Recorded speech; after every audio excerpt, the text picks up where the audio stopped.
이 시간 한번 여러분 자신을 한번 뒤돌아보시면서 나에게는 어떤 두려움이 있는가 한번 자기의 생활을 잠시 한번 돌아보시기를 바랍니다. 두려움이 없는 사람은 없을 거예요. 나름대로 우리는 두려움을 느끼면서 살아갑니다. 산을 오르다 보면 이제 숨이 헉헉 차면서 이제 꼭대기가 다가오나 보다 하면서 저 이제 봉우리가 이제 더 없는 것처럼 올라가는데 가보면 또 다른 봉우리가 뒤에 있고 해서 참 끝없이 산을 오르내리는 것 같은 이제 그런 등산을 하다 보면 지치는 그럴 때가 있잖아요. 우리의 인생의 문제도 하나가 해결되면 이제 정상에 오르겠지, 이제 모든 문제가 사라지고 저 밑에 있고 나는 그 문제를 돌파하여 이제 좀 편안한 곳에 이르겠지 이렇게 생각을 하더라도 지나고 나면 또 다른 봉우리를 만나게 되고 해결되지 않은 문제들이 또 튀어나오게 되는 그런 인생이라고 생각됩니다. 현대인들이 느끼는 두려움은 다양합니다. 연령대에 따라서 종류만 다를 뿐 모든 사람들이 걱정과 불안과 두려움을 가지고 살아가고 있음을 이 사회는 말하고 있습니다. 청년들은 우리 교회에 청년들이 있잖아요. 청년들이 뭘 걱정할 것 같습니까? 청년들이 뭘 두려워할 것 같습니까? 아이고 참 좋다. 저 젊은 시절에 뭐가 두려운 게 있겠나?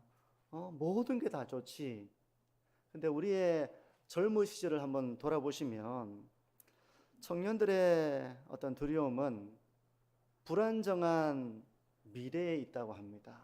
미래가 고정되어 있지 않고 그 미래가 불투명하다는 데에서 현재 압박과 두려움을 느끼면서 경쟁하고 그렇게 살아가는 청년들의 모습이라는 겁니다. 그러면 작년이 되면 청년의 시절이 지나가고 작년이 되면 이제 그 청년 시절의 불안정한 그런 걱정과 두려움으로 벗어나게 될까요? 작년이 되면 이제 자녀 양육과 자녀 교육 때문에 걱정하기도 하고 또 아파트를 산다고 대출을 받기도 하고 대출금을 갚아야 되기도 하고 경제적인 압박을 느끼기도 하고 그런데 노후에 대한 그런 준비를 어떻게 해야 되나 하며 그런 걱정과 두려움 거기다가 요즘에는 40대까지도 이런 실직이 되는 이제 그런 현실 속에서 두려움과 걱정을 느끼며 산다는 겁니다. 거기다가 이제 젊음을 상실해 간다는 그런 데에서 오는 두려움도 있다고 해요. 장년들이 느끼는 걱정과 두려움입니다. 노년층이 되면 그러면 자식들 다 키웠겠다. 이제는 내 할 일 다 했으니 이제 평안한 여생을 보내야지. 이렇게 된다기보다는 노년층이 되면 이제 건강에 대한 걱정과 두려움 그리고 우리나라가 노인 빈곤율이 상당히 높은 국가라고 합니다. 그러니까 자식들 뒷바라지 다 하고 나서 정작 본인은 노후에 가난한 삶을 살게 되는 현실이 우리나라 현실이라고 하거든요. 그리고 점점 외부와의 교류가 점점 단절되면서 느끼는 그런 사회적인 고립감과 외로움과 이런 것이 두려움으로 다가오는 노년의 현실이라고 말합니다. 때문에 어떤 사람은 현대사회를 불안의 시대다 이렇게 우리 사회를 이름 짓기도 합니다. 많은 사람들이 다양한 형태의 걱정과 두려움을 안고 살아가고 있다는 것입니다. 근데 어떤 두려움은 우리의 삶을 망쳐버립니다. 우리의 마음을 완전히 망쳐버리고 그 우리의 마음에서부터 우리의 삶을 망쳐버리지만 또 어떤 두려움은 우리를 안전하게 하고 우리를 평안하게 해주는 그런 두려움도 있습니다. 그래서 오늘 그 두 가지 두려움을 살펴보려고 하는데요. 오늘 제목처럼 나의 두려움은 어떤 두려움인가? 말씀의 거울 앞에 자신을 한번 돌아보시는 시간이 되시기를 바랍니다. 오늘 첫 번째 살펴볼 인물은 사울입니다. 먼저 사울의 모습을 한번 들여다보시죠. 10절과 11절인데요. 그 이튿날 하나님께서 부리시는 악령이 사울에게 힘있게 내림에 그가 집안에서 정신없이 떠들어대므로 다윗이 평일과 같이 손으로 수금을 타는데 그때 사울의 손에 창이 있는지라 그가 스스로 이르기를 내가 다윗을 벽에 박으리라 하고 사울이 그 창을 던졌으나 다윗이 그의 앞에서 2번 피하였더라. 사울의 모습입니다. 사울의 삶의 한 단면입니다. 그러니까 지금 제정신의 상태는 아니에요. 보면 정신없이 떠들어댄다고 말씀하고 있습니다. 사울의 모습을 묘사하고 있어요. 정신없이 떠들어대니까 이제 다윗이 평일처럼 수금을 타는 거죠. 마음의 안정을 평안하게 해주게 수금을 타는데 사울은 다윗이 거슬리는 것입니다. 다윗을 죽이려고 제정신이 아닌 상태죠. 창을 2번이나 다윗을 향해 던져서 다윗을 죽이려고 했습니다. 정상적이지 않은 사울의 모습이에요. 사울은 한때 상당히 매력적인 인물이었습니다. 키도 컸고요. 그리고 누가 봐도 참 지도자감이라는 그런 말을 들었을 그런 사울이었는데 사람이 나이가 들면 이제 육체적으로도 정신적으로도 약해질 수 있다고 하지만 사울은 나이가 들어서 지금 이런 지경에 이런 것이 아니었습니다. 사울이 이렇게 된 데에는 영적인 원인이 있었습니다. 하나님으로부터 멀어졌고 하나님으로부터 멀어지면서 그에게 어리석은 두려움이 엄습을 해온 거예요. 12절을 보시면 이렇습니다. 여호와께서 사울을 떠나 다윗과 함께 계심으로 사울이 그를 두려워한지라. 사울은 다윗을 두려워할 이유가 전혀 없습니다. 그런데 다윗을 두려워하고 있습니다. 그의 마음이 하나님으로부터 멀어지면서 이런 두려움이 찾아오게 되었어요. 이제 하나의 계기가 있었습니다. 어떤 계기로 이런 두려움을 가지게 되었는가? 다윗을 주목하게 되었는가? 다윗을 경쟁 상대로 여기며 그를 제거해야 될 대상으로 보게 되었는가? 하나의 사건이 있었는데요. 블레셋과의 전쟁에서 다윗이 골리앗을 무찔렀습니다. 그 사건은 아마 다 아실 겁니다. 근데 돌아오는데 다윗은 이미 소문이 파다하게 퍼져 있어서 국민적인 영웅이 되어 있었습니다. 국민적인 영웅. 백성들은 사울을 추앙하는 것이 아니라 다윗을 추앙했습니다. 그 환영식의 모습이 7절에서 9절에 이렇게 말씀하는데요. 사무엘상 18장 7절에서 9절을 보시면 여인들이 뛰놀며 노래하여 이르되 사울이 죽인 자는 천천히요 다윗은 만만이로다 한지라. 사울이 그 말에 불쾌하여 심히 노하여 이르되 다윗에게는 만만을 돌리고 내게는 천천만 돌리니 그가 더 얻을 것이 나라 말고 무엇이냐 하고 그날 후로 사울이 다윗을 주목하였더라.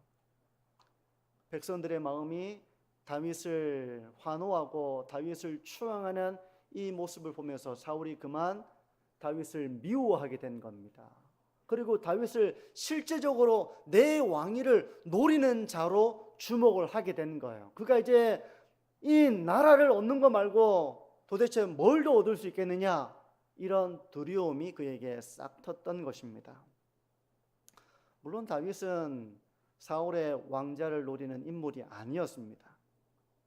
그런데 사울은 백성들의 사랑을 이렇게 많이 받는 다윗이니 그가 자기의 자리를 넘보면 어떻게 될까, 이 걱정을 한 것입니다. 이 걱정이 또 다른 걱정을 낳고 그러다 보니 두려움이 되어서 다윗을 이제는 두려워하게 된 겁니다. 다윗을 두려워하게 된 거예요.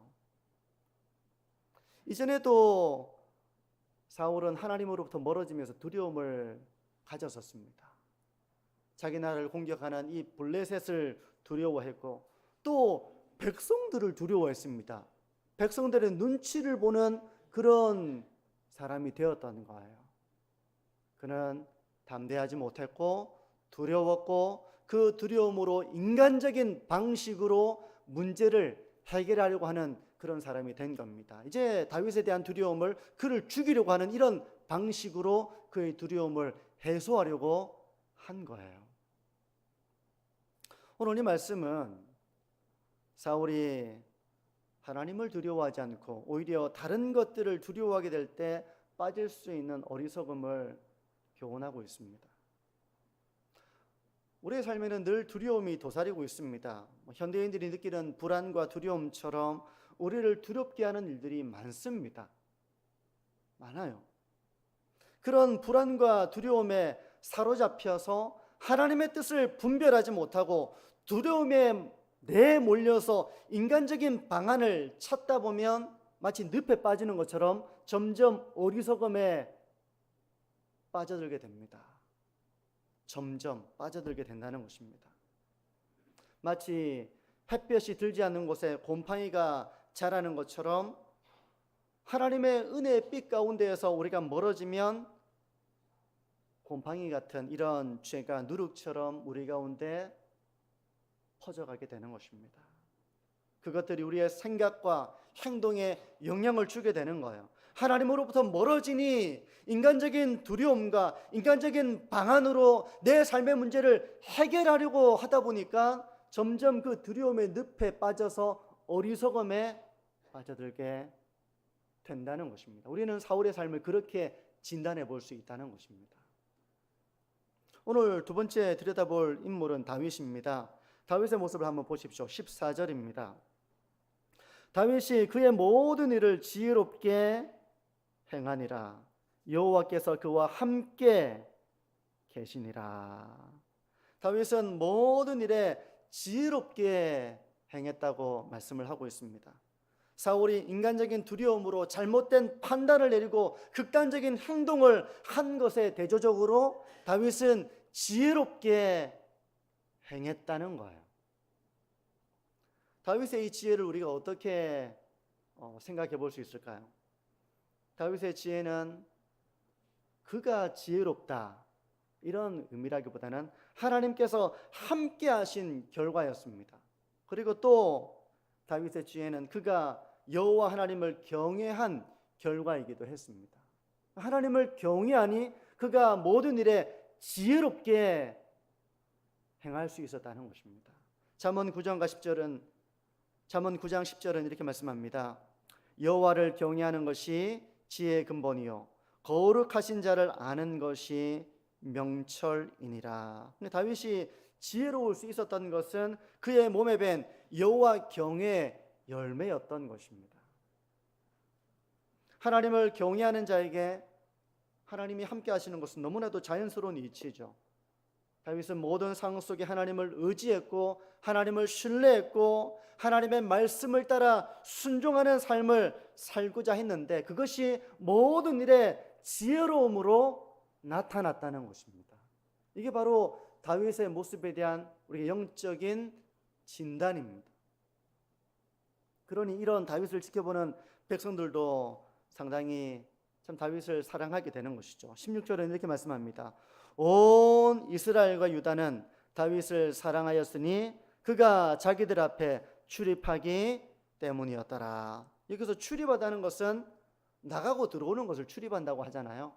근데 구약 성경에서 출입하다는 것은 주로 공적인 일을 맡아서 감당할 때 이 말을 사용합니다. 특별히 군사적인 행동, 어떤 군사적이고 정치적인 활동에 참여하는 그런 공적인 일에 참여할 때 출입하였다라고 이렇게 표현을 해요. 다시 말해서 다윗이 공적인 일을 맡아서 하게 되면 백성들이 그가 하는 모든 일에 지혜로움을 본 겁니다. 그가 천부장이 되어 군사작전을 펼칠 때에도 그러했고 다른 사람들을 통솔할 때에도 사람들은 그에게서 지혜로움을 본 겁니다. 모든 일이 착착착 맞아떨어지고 분쟁이 생겨나도 분쟁이 해소되어지고 분쟁이 커져서 와해되고 갈등하고 분열하는 것이 아니라 생길 수 있죠. 그런 것들을 바로잡아가는 이런 다윗의 지혜로움을 사람들이 보면서 사람들은 다윗을 더 사랑하게 되었다는 것입니다. 이런 다윗의 모습은 우리에게 교훈하는데요. 하나님을 경외하는 삶이 바로 이런 지혜로움으로 나타난다는 것을 교훈해주고 있는 겁니다. 여기서 경외한다는 것은 하나님을 사랑하며 또 하나님을 두려워한다는 의미입니다. 다른 말로는 공경한다는 의미이기도 해요. 공경한다. 이것은 독재자 앞에 벌벌 떠는 그런 두려움이 아닙니다.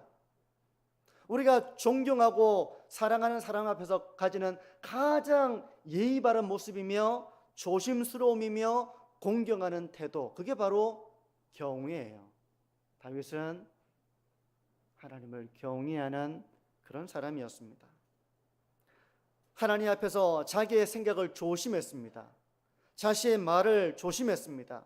자신의 행동을 조심할 줄 아는 그런 하나님을 경외하는 사람이었고 그의 모든 삶은 지혜로웠다는 것입니다. 저는 오늘 본문이 이제 여기까지인데요.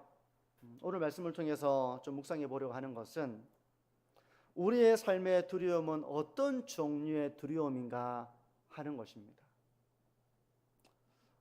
어떤 성도님들이 이런 생각을 할 수 있어요. 목사님, 신자가 무슨 두려움입니까? 무슨 두려움을 가진단 말입니까? 이렇게 좀 이 말을 좀 무슨 두려움이 있다고 말합니까? 하나님의 사람들에게는 평안이 있는 거 아닙니까? 이렇게 반박하고 싶은 분이 계실지도 모르겠어요. 여러분, 우리에게는 다 두려움이 있습니다. 저는 그걸 인정합니다. 목회자인 저에게 두려움이 없겠습니까? 왜 없겠습니까? 저도 사람인데 왜 없겠어요? 때로 염려와 두려움을 느낄 때가 있습니다. 저도. 최근에 경산에 있는 한 교회 담임 목사가 갑자기 하나님의 부르심을 받게 되었습니다. 알고 계시는 분이 계실지도 모르겠는데요. 우리 대구 지역의 목회자들 사이에서는 갑작스러운 소식으로 사람들이 좀 충격을 받았습니다. 알고 보니까 저와 나이가 똑같아요. 그 주위 평판이 좋은 분이었습니다. 세 자녀를 둔 가장이었습니다. 담임 목사로 부임한 지 5년이 안 된 것 같아요. 제가 볼 때. 아파서 중환자실에 입원했다는 소식을 들었을 때 저와는 일면식도 없지만 제가 새벽에 기도했습니다. 마음이 아파서 기도가 되더라고요. 하나님, 그를 불쌍히 여겨주옵소서. 근데 이미 그때 거의 중환자실에 있을 때 거의 이제 생명이 끊어지기 전이었던 것 같아요. 근데 이런 일을 당하게 되면 영향을 받게 됩니다. 저도 모르게 영향을 받게 됩니다. 언제든지 죽을 준비하고 떠날 준비하고 설교 준비하라 이런 말처럼 때로 죽음이 저 멀리 있는 그 못으로 여기며 분주하게 살아가다가도 이런 일을 겪으면 죽음이 참 가까이 와 있구나라는 걸 피부로 느낄 때가 있습니다. 그러면서 아직 제 안에 있는 두려움, 가족들을 온전하게 하나님께 맡기지 못해서 걱정하고 있는 저의 모습, 그리고 죽음을 수용하고 받아들이기에는 아직 준비되지 못한 저의 모습을 언뜻 볼 때가 있습니다. 지난주 기사를 하나 읽었는데 나이가 90세가 되니 죽음에 대한 두려움이 더 커진다는 한 분의 그런 인터뷰 내용을 제가 읽게 되었습니다. 솔직히 죽는다는 것이 두렵다는 그런 고백이었어요. 그러고 보니 어디 아프기라도 하면 한 번씩 깜짝깜짝 놀랄 때가 있습니다. 이제 때가 된 건가 이런 생각을 할 때 이제 하고 납니다. 이런 두려움을 느낄 때면 저는 이 두려움이 저를 사로잡도록 내버려 두진 않습니다. 이게 저에게 찾아올 수는 있어요. 찾아올 수는 있지만 제가 내버려 두질 않습니다. 몸이 늙고 이것저것이 아파오는 것을 받아들이지 못할 때는 이게 상실감이 되기도 하고 걱정이 되기도 하고 하지만 그런 가운데 이것이 저를 사로잡도록 내버려 두지는 않아요. 그런 상황이 되면 하나님께 기도합니다. 하나님, 제가 아직 준비가 되지 못했습니다. 아직 제가 이런 걱정을 하고 있습니다. 하나님, 제가 준비될 수 있게 저를 도와주십시오. 제가 믿음으로 하나님의 부르심을 언제든 받아들일 수 있는, 수용할 수 있는 그런 믿음의 삶이 될 수 있도록 저를 인도하여 주옵소서. 이렇게 이제 기도하다 보면 제가 아픈 것을 이상하게 여기기보다는 이제 수용하게 됩니다. 점점 이제 아플 때도 됐지. 그동안 많이 썼잖아. 이제 고장날 때도 됐지. 이제 하나님이 점점 부르실 때가 다가오고 있나 보다. 제가 그렇게 저의 상황을 수용합니다. 받아들입니다. 그러면서 이 세상에 두고 있던 미련들, 이런 것들을 조금씩 내려놓습니다. 그 가운데는 사실 가족도 포함되어 있어요. 제가 지켜내야 된다, 이런 생각을 하고 있으면 이렇게 그게 걱정이 될 수 있으니까 점점 그런 마음을 내려놓고 하나님께 맡기고, 저는 이제 그 천국에 대한 소망을 좀 더 마음에 품으면서 제 삶에 주어지는 환경들을 제가 수용하며 기도하며 두려움을 소망으로 바꿔나가는 이 일을 제가 하고 있습니다. 두려움이 없는 게 아니라 이 두려움이 나의 삶에 피부로 와닿게 되면 소망으로 나아가는 이 일을 기도하면서 하나님을 신뢰하면서 하나님의 말씀을 붙잡으면서 하나님의 소망을 품는 이 길로 제가 걸어가고 있는 거예요. 그 신앙의 길을 걸어가고 있는 겁니다. 아무 문제가 없고 그런 게 아니라 세상적인 두려움은 더 내려놓고 내가 믿음이 아직 부족해서 밀려오는 파도와 같은 그런 두려움들은 내려놓고 대신 하나님을 더 두려워하려는 마음을 저는 가집니다. 그런 두려움을 가지려고 해요. 제가 지난주 한 주 동안 마음에 이런 생각을 품으면서 한 주를 살았어요. 하나님, 제가 하나님의 기쁨이 되는 삶을 살겠습니다. 제가 그 마음의 소원을 어느 순간 이걸 품고 기도한 겁니다. 제가. 그리고 하나님의 기쁨이 되는 삶이 무엇일까를 생각하면서 하나님이 기뻐하실 만한 것을 생각하고 그렇게 살려고 평소보다 제가 더 힘써서 이 소원을 품으며 살았던 것 같아요. 한 주 동안. 그러니까 죄를 짓는 것을 두려워하지 않는 무감각함, 용서해 주시겠지, 이런 마음이 아니라 하나님을 두려워하고 더 조심하려고 하고 더 하나님이 기뻐하시는 삶이 무엇인지를 생각하고 그렇게 살고자 힘쓰면서 노력을 했던 한 주였던 것 같습니다. 세월이 흐르면 부부 사이가 더욱 깊어져야 하잖아요. 더 부부 사이가 존중과 사랑이 진해져야 맞는 거잖아요. 그것처럼 하나님과 나의 사이가 더 그런 진한 관계, 더 깊은 관계가 되었으면 좋겠다. 적당한 거리를 두고 내가 그저 이렇게 살아가는 것이 아니라 내가 하나님의 기쁨이 되는 삶을 살고 싶고 하나님이 참 보실 때 참 착하다, 참 충성되다, 하나님이 그렇게 여길 만한 삶이 되었으면 좋겠다. 그걸 마음의 소원으로 품고 그런 관계가 되었으면 좋겠다 하면서 그렇게 살아가는데 그게 저에게 기쁨이 되었습니다. 참 기쁘다. 하나님의 영광을 위해서 하나님이 기뻐하시는 삶을 살고자 하는데 그게 짐이 되는 게 아니라 참 이 삶이 기쁘다. 참 좋다. 우리가 참 내 자신에게서 못마땅한 모습을 보면 나 자신이 참 한심하다 이렇게 느껴지는데 내가 주님을 위해서, 하나님의 기쁨을 위해서 살고자 힘쓰는 그 삶을 제가 저를 보니까 참 기쁘다, 참 대견하다, 스스로가 그런 기쁨이 되더라고요. 성도 여러분, 경건한 두려움과 하나님을 경외하는 마음을 간직하며 신앙의 길을 걸어가고 있는가 한번 자기를 점검해 보시기를 바랍니다.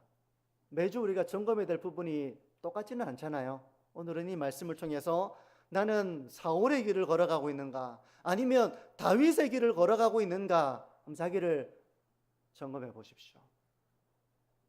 하나님이 나를 지켜보고 계시고 하나님이 내 마음의 중심을 들여다보고 계시기에 내가 하나님 앞에 조심하고 있는가? 하나님 용서하시겠지, 이런 마음이 아니라 하나님 앞에서 내가 늘 조심하고 하나님이 기뻐하실 만한 삶을 살고자 하는 이런 경건한 열심이 나에게 있는가, 이걸 한번 점검을 해보시는 겁니다. 언젠가 제가 TV를 보니까 여러 명의 시민들이 대통령과 이렇게 질문하면서 이렇게 대답하는 그런 영상을 제가 본 적이 있어요. 근데 사람들이 벌벌 떱니다. 벌벌 떨면서 얘기하는 거예요. 막 손이 막 떨리고 말도 막 떨리니까 이게 말이 조리 이렇게 되기 힘들잖아요. 가장 예의 바른 모습으로 이 대통령 앞에서 말하는 그 모습을 제가 본 적이 있어요. 여러분, 예배 드릴 때, 일상의 삶을 살아갈 때, 특히 우리가 예배당 들어올 때 얼마나 조심합니까? 근데 예배당을 빠져나가서도 하나님 앞에서 이런 경건한 두려움을 가지고 내 생각을 조심하고 내 말을 조심하고 내 행동을 조심하면서 그렇게 모든 일에 지혜로운 삶을 내가 살고 있는가, 한번 자신의 삶을 돌아보시기를 바랍니다. 이제 말씀을 정리하는데요, 지난해 우리나라 스트레스 지수가 OECD 국가 중에 최상위권이라는 그런 기사를 제가 봤습니다. 우리나라 사람들이 스트레스 지수가 엄청 높다는 거예요. 엄청 높다는 거예요. 막 풍선을 가득 불어넣으면 이렇게 조금만 탁 건들려도 빵 터져버리는 것처럼 스트레스 지수가 상당히 높다는 겁니다. 많은 사람들이 걱정과 불안과 두려움 속에서 살아가고 있는 거예요. 그걸 잊기 위해서 유흥에 빠지기도 하고 술에 빠지기도 하고, 요즘엔 마약도 우리나라가 안전한 곳이 아니라고 합니다. 하지만 참된 평안은 우리가 노력해서 우리의 방식으로, 인간적인 방식으로 우리가 누릴 수 있는 것이 아닙니다. 내가 모든 것을 통제할 수 있게 되었을 때 마음이 편안하다, 그렇게 되는 것이 아니라 모든 것을 통제하시는 하나님을 신뢰할 때, 그 하나님을 경외할 때 우리는 그 성령 안에서 의와 평강과 희락을 누리게 되는 것입니다. 때로 우리의 삶에는 두려움이 불청객처럼 찾아올 때가 있을 것입니다. 그때 여러분들이 가지고 있는 그 두려움들을 하나님께 솔직하게 인정하고 기도의 자리에서 고백하면서 그 두려움을 무시하고, 이 두려움이라고 하는 것을 무시한 채 살아가는 것이 아니라, 하나님, 제가 이런 일들 때문에 아직 믿음이 부족해서 걱정도 있고 두려움도 느낍니다. 하나님, 저를 불쌍히 여겨주시고 믿음으로 주님의 평안을 누리고 하나님께 소망을 두는 삶을 살아가며 가장 지혜로운 삶의 길을 제가 걸어갈 수 있도록 저를 인도하여 주옵소서. 그렇게 기도하시는 성도님들이 되시기를 바랍니다. 하나님을 경외하는 마음을 훈련하시기를 바랍니다. 내가 하나님이 기뻐하시는 삶을 살겠습니다. 하나님이 기뻐하시는 생각을 하겠습니다. 하나님이 기뻐하시는 말과 행동을 통해서 모든 일에서 제가 지혜로움을 나타내는 삶을 제가 살아가겠습니다. 이런 마음의 소원을 가지고 더욱더 하나님의 기쁨이 되고 하나님의 영광이 되는, 하나님의 영광을 나타내시는 삶, 그래서 하나님과 더 깊은 사귐이 있는 그런 은혜를 누리시는 우리 모든 성도님들이 되시기를 주님의 이름으로 축복합니다. 기도합니다.